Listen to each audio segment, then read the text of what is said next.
Welcome to the Cambridge Tech Podcast, talking all things technology from the heart of the UK's tech capital.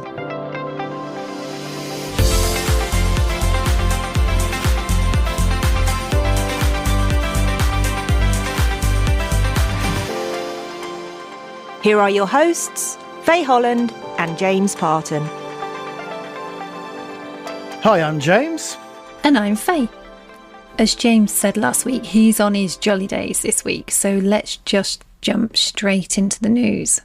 I have just the one piece of funding news for you today, but before I jump into that, we would like to pass on our thoughts to those concerned with the double tragedy this week, with the loss of Mike Lynch and Steve Chamberlain.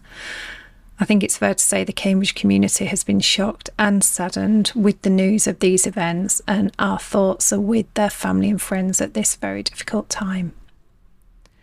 Moving then to the funding news, Cambridge AI firm Beyond Math has raised $8.5 million in seed funding led by UP Partners, with significant participation from Insight Partners and InMotion Ventures, the investment arm of JLR. This funding supports Beyond Math's ambitious mission to reshape engineering practices globally with its AI-driven multi-physics simulation platform. Find out more in our recording from earlier this year with Alan and Darren. And now to this week's episode. Before James left, we caught up with Bek Simmons, COO of Riverlane, following their recent news. Well, Beck, thanks so much for making the time to come back onto the show. We spoke, I can't believe it was back in January. I thought it was closer than that, but it was back in January that you came on, episode 70. And since then, you've had the most fantastic news of the fundraising, the 75 million Series C. How exciting. Thanks very much. Yeah, it's great to be back with this good news. So, Beck, what was that fundraising process like? How long did it take? Who was involved? Just give us a bit of an insight into it, please. We started thinking about it towards the end of 2023, and we got kind of a working group together internally in Riverlane to start producing the deck, thinking about our story, getting the accompanying documents together. And we kicked it off in about early February.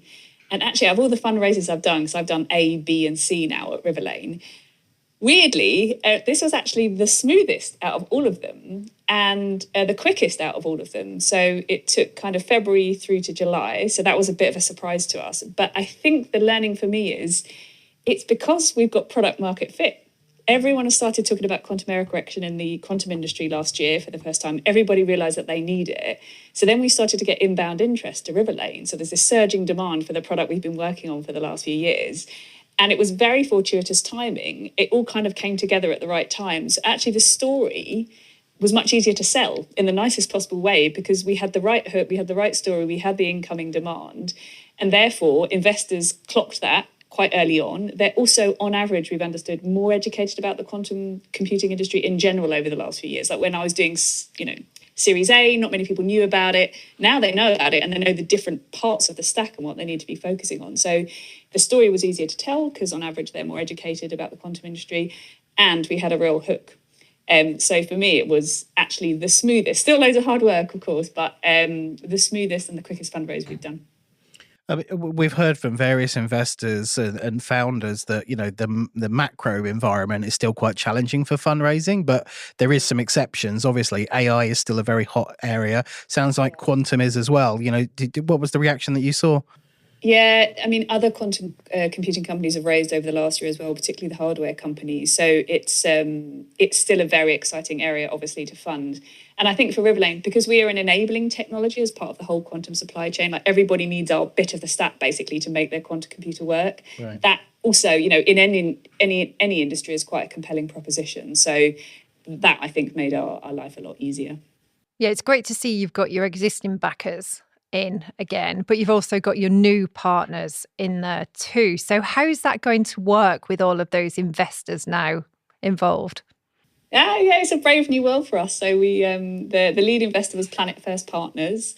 and they're a climate change fund. So that's new for us as well to have that kind of interest. And of course, the end game of quantum computing, one of the applications that you can use them for is to help with climate change, batteries, fertilizer, things like that. So that was very exciting. ETF partners also came in, and they are also a climate change fund. So the interest in kind of the application space of quantum is clearly there. And then also EDBI, which is a funder from the Singapore government, came in. So there's quite a lot of new faces and things to navigate. The board's got a bit bigger, yep. But very exciting, both in terms of the application space and the geography. There will definitely be some changes there in a positive way. Fabulous. So what will the new money enable? It will enable us to scale operations. We're about 100 people at the moment. Obviously, we've got ambitions to grow the team, both here and in Boston in the US. Further down the line, we'll be focusing more on our chip work. So that will involve some different types of people that we have to hire from different backgrounds. So it basically enables us to scale, certainly not relax, but gives us enough money now, to last the years that we need to get our product built and to hit our roadmap milestones, which is to build the mega QOP. Quantum error correction stack by 2026. So, yeah.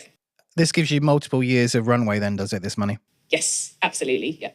So my last question before we rerun the episode, where you were very open about, your experiences and the Riverlane journey. My last question before we run that is, what gets easier and what gets harder now you've raised this money? What gets easier? I think we should enjoy this moment. And that's hard, I think, for founders and exec teams to do. We're a little bit exhausted after all of it, but I think it's a real moment to pause and reflect and think how far we've come, that we've managed to raise such a big round in such an exciting space in quite a difficult, as you say, wider macro environment. So what will be easier is knowing that we don't have to fundraise again for a while. And that kind of takes the pressure off from that angle. Personally, though, I think everything gets harder. You've got new board members, so we'll be under increased scrutiny as an executive team, just being really frank. And that's also something for us to navigate as a team. It gets more complex if we're going to increase the size of the team and perhaps the geographic location of some of our teams. That always adds complexity. And it's not just growing the team, but we're scaling the team. And so, everything breaks at certain points. And I think with 100 people, I'm sure something will break again at Riverlane in the company, and we'll need to change how we set things up, how we communicate with each other, how we organise ourselves. And so actually having this extra money and extra pressure and expectations means we have to do even better, really scale our company, I think, for success in the longer term. So, of course, as an ops person, this is my dream. Yeah. I'm like in heaven. Okay, what's not working? What do I need to change? What do I need to upgrade? But it has become more challenging working on the people and the comms. That's where our absolute focus is going to be. We've agreed as an exec for the next 6 months. Does everybody know what they're doing, why they're doing it, how they're doing it, so that we can now hit these technical milestones? We're much more commercially focused on a customer-focused journey now. So it's just getting that instilled in the team and getting the product out the door. Yeah, I think it's really interesting because I know the Cambridge Tech Week episode that we're doing, one of the topics we're going to talk about with scaling up is inflection points. And it's exactly what you just talked about. It's like you don't know what those pain points necessarily are going to be. But, I'm sure you will absolutely relish the challenge that lays in front of you. Well, fabulous. And thanks so much for taking the time to come back onto the show. And congratulations to you and the rest of the team. Great. Thanks, Faye. Thanks, James.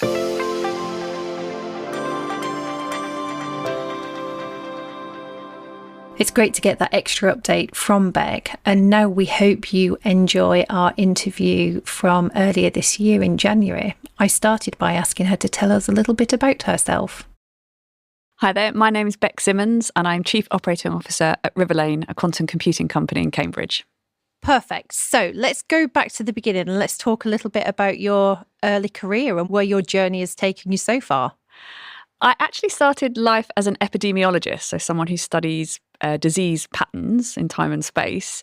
So I've been a scientist my whole life, and I was particularly interested in diabetes prevention. But as time went on, as much as I enjoyed the science, I also enjoyed the leadership and the management aspect of working with very clever people. So I did an MBA part-time and jumped around a bit to different roles to gain more management experience. So I briefly worked as a chief of staff for the Vice Chancellor of the University of Cambridge. And then I also set up something called the Healthcare Improvement Studies Institute within the auspices of the university, so kind of a startup within the university.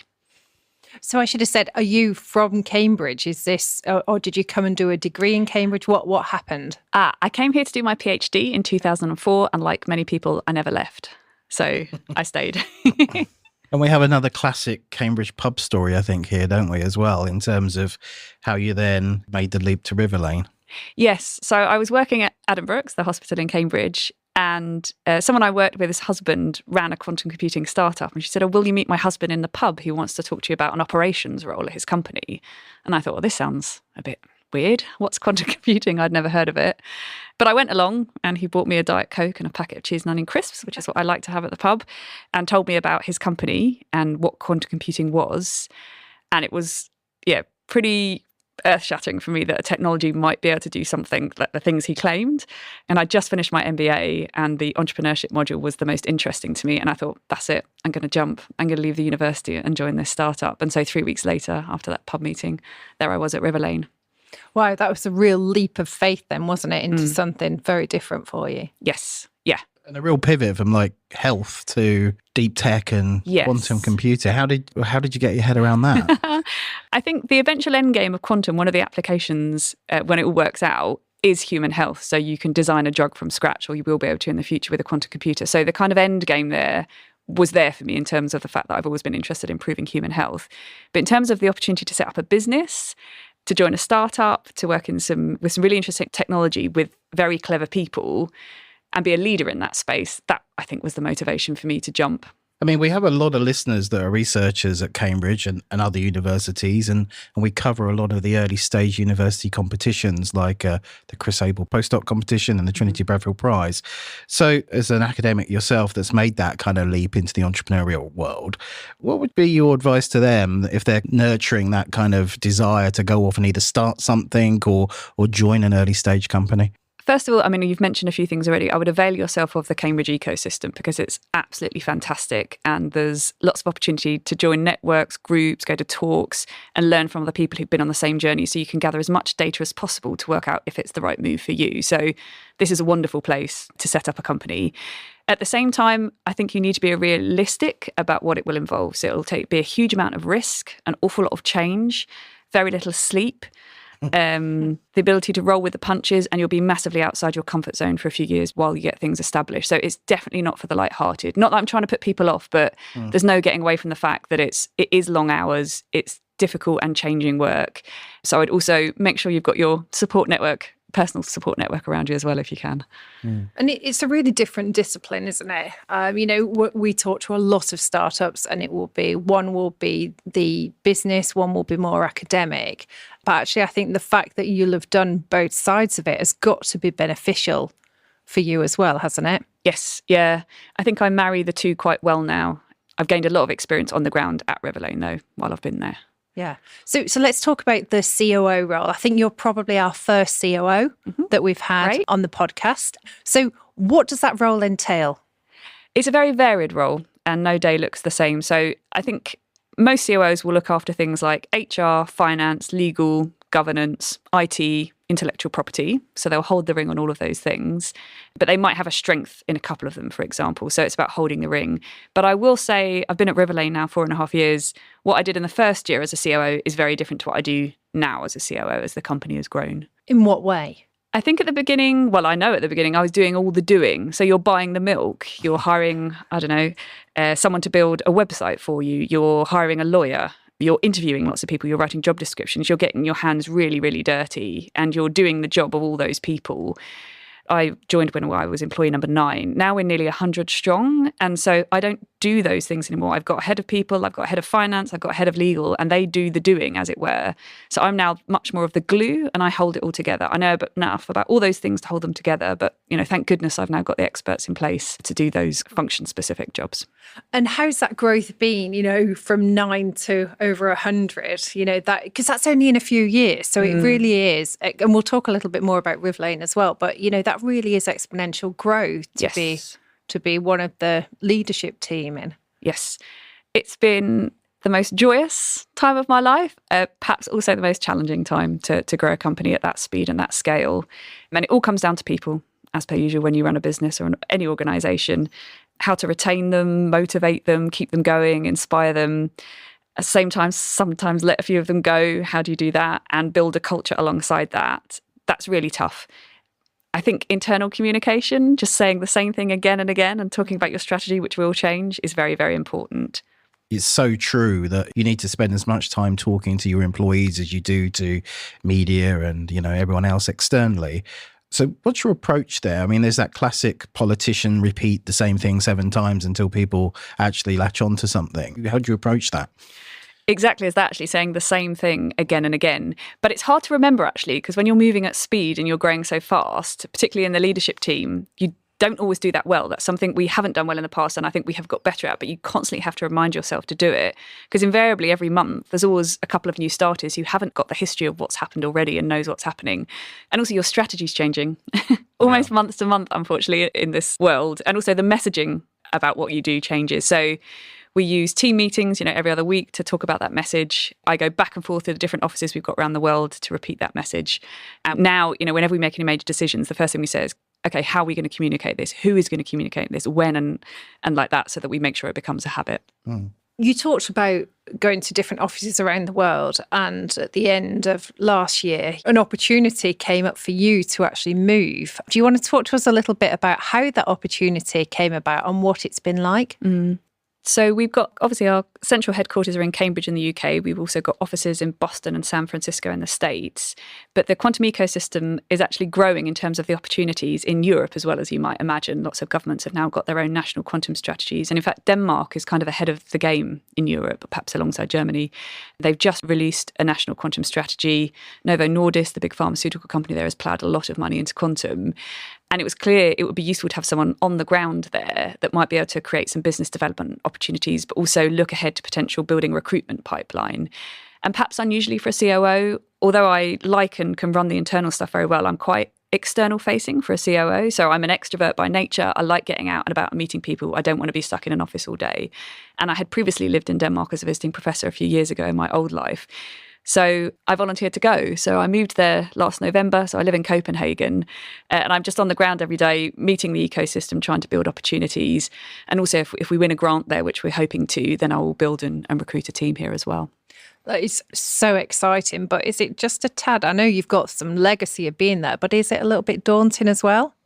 I don't find it daunting professionally. I think it's a good use of my skill set and my personality. Personally, it's tough, just being really frank. You're leaving all your friends and your hobbies and your life back at home, but it's only a short hop away, and I go back and forth a lot to see my team. And I think once I've recruited a team here and set them up, then I'll come back to the UK, but maybe do it somewhere else, like Australia. An adventurer. Yeah, where it's sunny, yeah. And you're still performing the COO role alongside that Yes, as well. I'm trying to. Okay, yeah. But I've got a wonderful team in place, so they are kind of running the show. But yeah, you're slightly torn between 2 lives and 2 countries and 2 jobs. So it has taken a minor toll. Another topic I'd like to touch on is something that, we're both women who have worked in the tech industry. How do you feel about that? Do you feel that we have a responsibility to keep talking about women in tech, or is it, our experience is it's kind of normal? What's your experience been?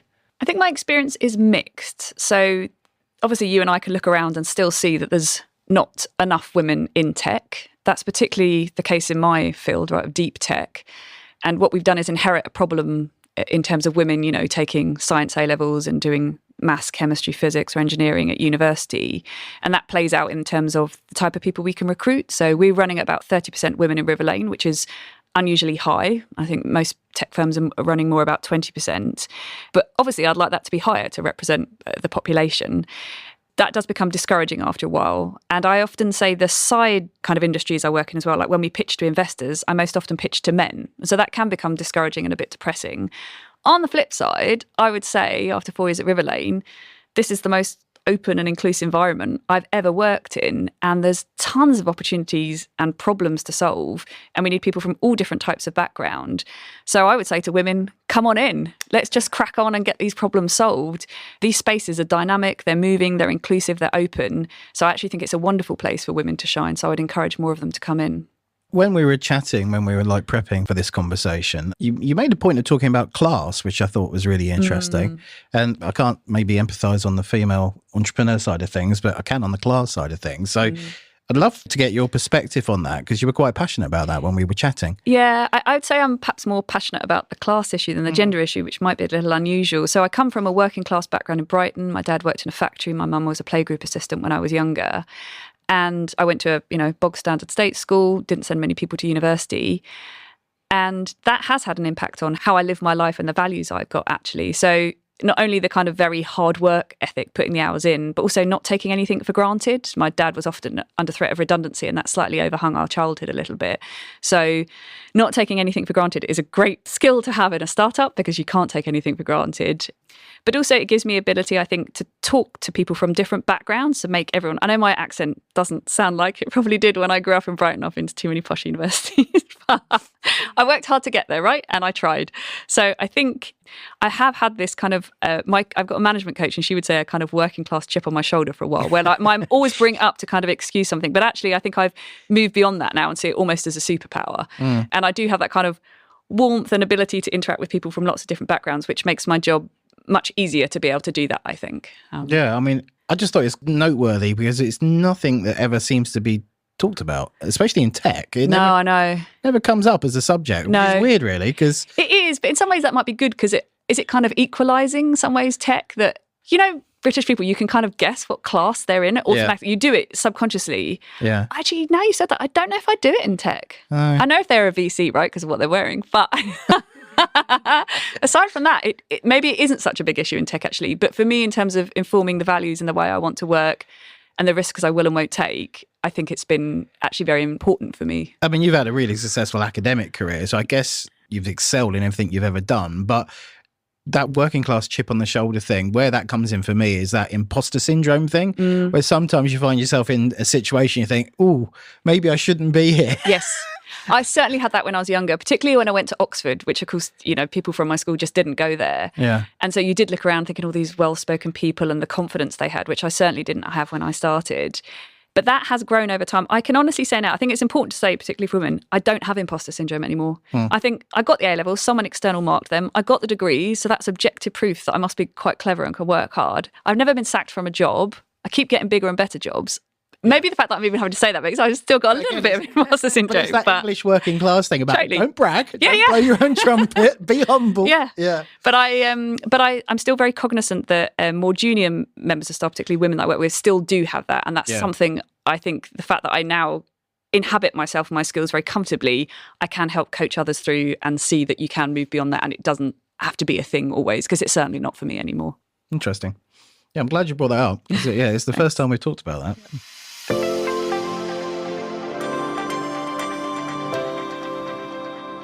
If you are a startup looking to grow in Cambridge, the Bradfield Centre offers a range of flexible membership packages which put you in control of your office and home working mix.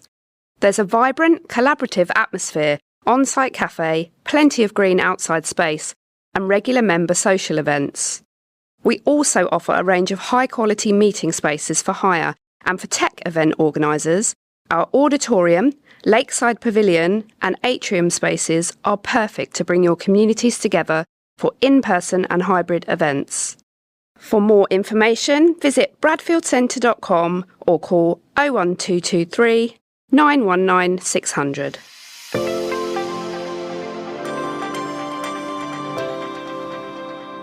Let's move on to Quantum and Riverlane.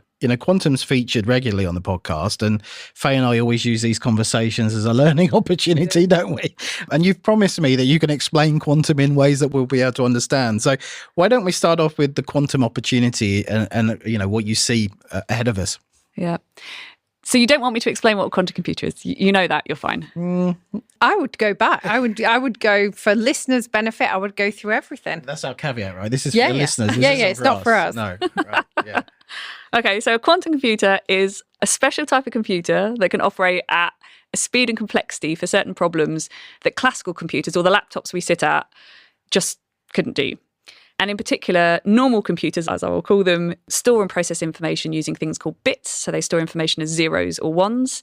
And quantum computers store them as qubits. So they store information as 0 or 1, or 0 and 1 at the same time. And that I find still a bit freaky in my mind. So if you imagine me flipping a coin, it can land as heads or tails, so 0 or 1. But if I flip it in a quantum computing sense, it can be heads or tails, or heads and tails at the same time. And it's this at the same timeness that gives quantum computers this amazing ability to simultaneously solve complex problems that will mean that they'll be far more powerful than the computers that you and I use now. So that's what a quantum computer is. What it can do in the future, I mean, it'll probably have the biggest impact on industries like pharmaceutical industry, chemistry, automotive and finance. And if I focus in on pharmaceutical, because I did a few drug trials when I was an epidemiologist, the thing that I find this is the thing that got me in the pub actually with the CEO of Riverlane, is at the moment when you do drug discovery design, I'm sure you've had people on talking about that as well. You know, it can take 10 years, cost £1 billion. And you're just picking needles out of a haystack, testing different compounds to see if they could be developed or made into a drug. But with quantum computing, given the properties of the quantum computer, its quantum mechanical properties and the power it's got, you could actually design the drug from scratch to fit into the molecule in the body and simulate that all without having to do this needle in a haystack approach. So the fact that you could design something from scratch and make it work in a body is just mind-blowing to me. That's some time away, but that's the eventual end game, at least in the pharmaceutical industry. And it's also such a complicated industry because you've got people that are doing the software, the platforms, the hardware. You know, what does that landscape overall look like?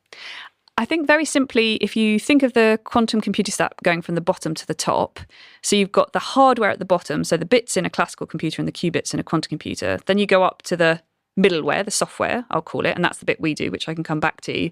And then the top, you've got the applications and the end users. So that might be the chemical companies or the pharmaceutical companies, and they will want to run their models or analyses or shots, as we call them, down through the quantum computer to the bottom, but they'll have to run through software, get some things sorted out on the way down before they get a result up from the bottom of the stack, as it were. So tell us a little bit about Riverlane then. So we work in the middle bit of the stack, and we're building the quantum error correction stack. So every time you run a shot down from the top, the quantum computer has to run a number of operations, but it creates a load of noise, the qubits at the bottom, when it does this. And so very quickly nowadays, the quantum computer just grinds to a halt. So you've got to correct those errors as they're going down to the bottom. And we have built the bit of software that does that in the center of the stack. And we've actually put that bit of software on a chip as well, which is rather novel because we have now the world's first quantum error correction chip. Did you design the chip as well? Yes. Yeah, okay, so you've done the whole piece. Yes. Interesting, okay. So, I mean, you mentioned there right now that there's that need for the error correction. How far away are we talking then for when this might actually come through to market? I'm intrigued what your other quantum guests have said. I mean, most people say, in our world at least, that it's probably about 10 years away to get to a useful quantum computer that can actually run something that's commercially viable. So a computation that's useful to some of these industries. That's what most people say. I think it's always tricky because there's a lot of hype in quantum and we're very cognizant of that and try not to flame it. But of course, there's some very exciting things at the end of the tunnel. And I think like it's many things in tech, we probably overestimate what we can do in the short term, but we very much underestimate what we could do in the long term with quantum technology. I just don't think we even thought of the things it could solve yet or the problems it could tackle. Yeah, I mean, it's quite unusual, isn't it, for a new technology, a nascent technology to be so hyped so early in its cycle, I guess. If we're still a decade away, maybe. It must be quite challenging to evangelize and to raise money for something that's so future-based. Yes. I think it's because of the defense and security implications the technology might have that there's been perhaps so much hype because it could crash the financial markets. Yeah. I think that's perhaps why it's got more attention than other technologies this early on. But in terms of fundraising, it does make it challenging because, you know, there's not big commercial money changing hands yet, being very frank with you, in this industry. What money is changing hands is governments. So government as the first customer, a bit like high performance computing was a couple of decades ago. So that's where the money is coming from at the moment. But in terms of like pure direct venture capital investment, you need very patient investors for this kind of field because you're not getting a return on your investment for 10 years. So you've got to be pretty darn patient. And I guess working with government alone requires quite a unique skill set within the company because, you know, a typical VC-backed company will probably go last to government as a customer because there's speed of, absolutely. You know, so it's almost flipping the model, isn't it? So what does that look like on a day-to-day basis, kind of working alongside government and working at their speed? That's a really interesting question, actually, and it's very current for us because we are working with quite a few governments. And it involves building relationships actually with ministers and with folk, almost a bit of lobbying in some senses, to build those relationships. And of course, because it's such a deep technology and difficult to understand, there's also an education piece at the same time. So politicians know that it's going to be important. Maybe they don't quite understand the tech and they don't know where to place their bet. So helping shape what they do is part of what we're doing at Riverlane, which, again, if you told me 4 years ago that was the kind of thing you'd be doing in a startup, working that intimately with government ministers, I would have been shocked. But it's also extremely interesting. But the slow moving part is challenging. Working with all governments in procurement is very challenging. So, I mean, I'd love to use this podcast as a way to investors to say, just take your time with the deep tech folk a little bit, because we are dealing with some very challenging customers. I think it's interesting as well with going back to the government and how they fund. You know, there's been a lot of backlash about how slow they've been in the semiconductor market. I mean, specifically about the UK here. Whereas quantum, as you've just said, there are so many governments literally around the world that are starting to invest in this. Absolutely. And for once, actually, the UK is well ahead of the game. So we've had a national quantum strategy for over a decade now. The government's put £1 billion in the last decade. In the next chunk of funding, it's going to be £2.5 billion. So they're very serious about it. And yeah, for a relatively small political power now, we are, I would say, ahead of the game. Of course, we don't have the deep pockets like China and like the USA. But I think in terms of what we could achieve, the market is still wide open. So I still think we could have a very, very big impact. And Cambridge, of course, is an amazing place to do that from, because we have had global impact with technology before, like ARM, like chips. Yeah. So why can't we do the same again? I think the government needs to double down on the things we're good at in the UK and play to those strengths in quantum, rather than trying to win everything, because we just can't with our purse strings. Absolutely. So let's talk a little bit about Riverlane again, if we can. You know, they're a really hot startup company that is scaling very fast in a very dynamic marketplace. But it feels like you're still very rooted in Cambridge. I know we've worked many times with Steve, really, on the Impulse programme, because he wants to be sharing knowledge and expertise. I think you've just personally started at the Founders at the University of Cambridge as well. Your commitment to Cambridge, is it really important to you moving forward? Yes, absolutely. I should say I love the pressure of it. Like, I like the fact that that's how Riverlane is perceived. I think it's brilliant. And we've worked really hard and done loads of amazing things to get to this position. So I'm not made nervous by that. I think great. I do like to give back. I think, you know, there's a lot of academics, obviously, in Cambridge who are making companies. And when I made the jump, it was a very steep learning curve. And one of the first things I did was go out and speak to all the other companies that my local investors had invested in to learn from them. So I built a network just personally myself.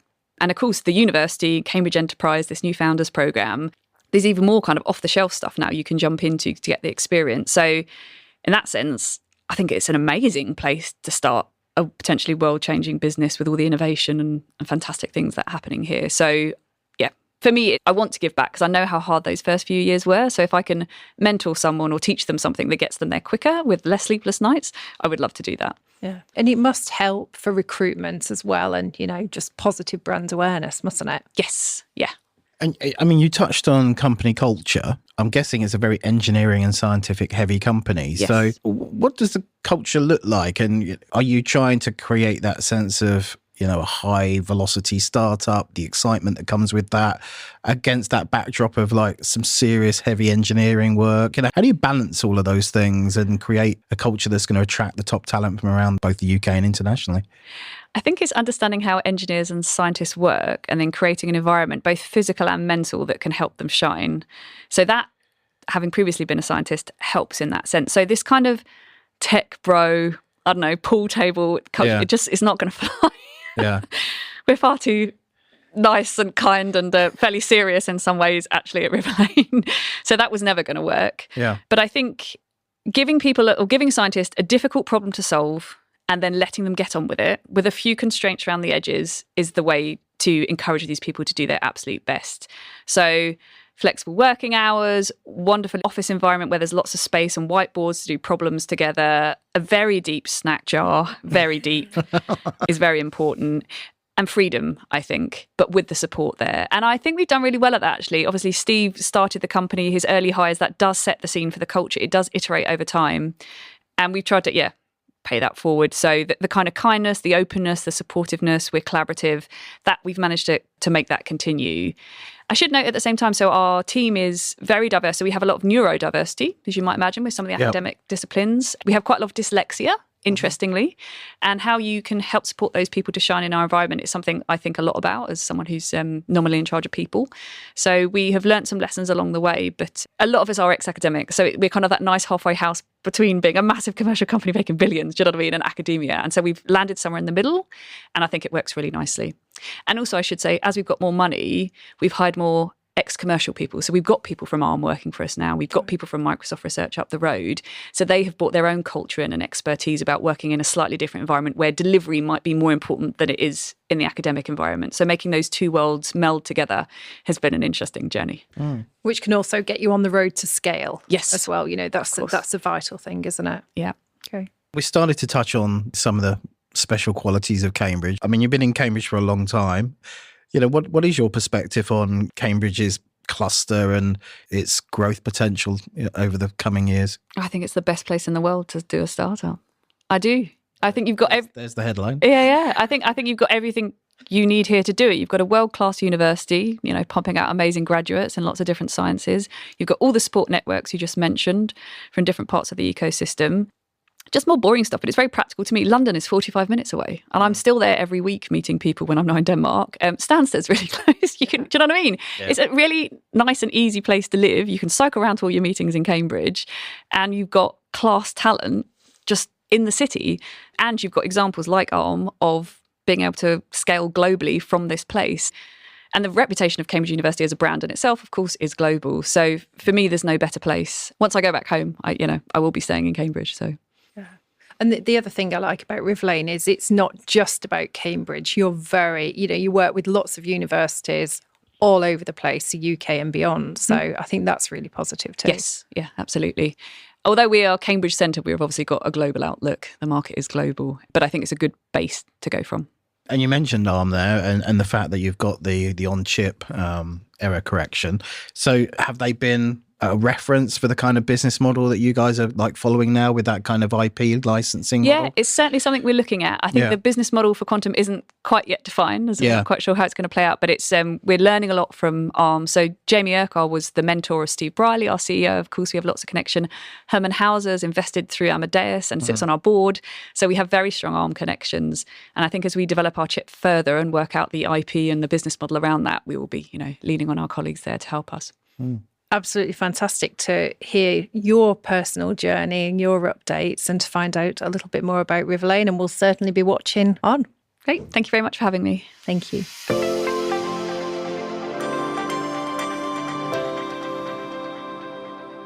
Isn't that a great episode? We love talking to Bek and hope that you enjoyed this episode rerun. Tune in next week when we'll be talking to Jason Mashinchi about Kinebase, an AI-powered alternative to traditional, inflexible and expensive CRM systems. If you're endlessly working on spreadsheets or the idea of a big company's CRM terrifies you, this is definitely one to tune into.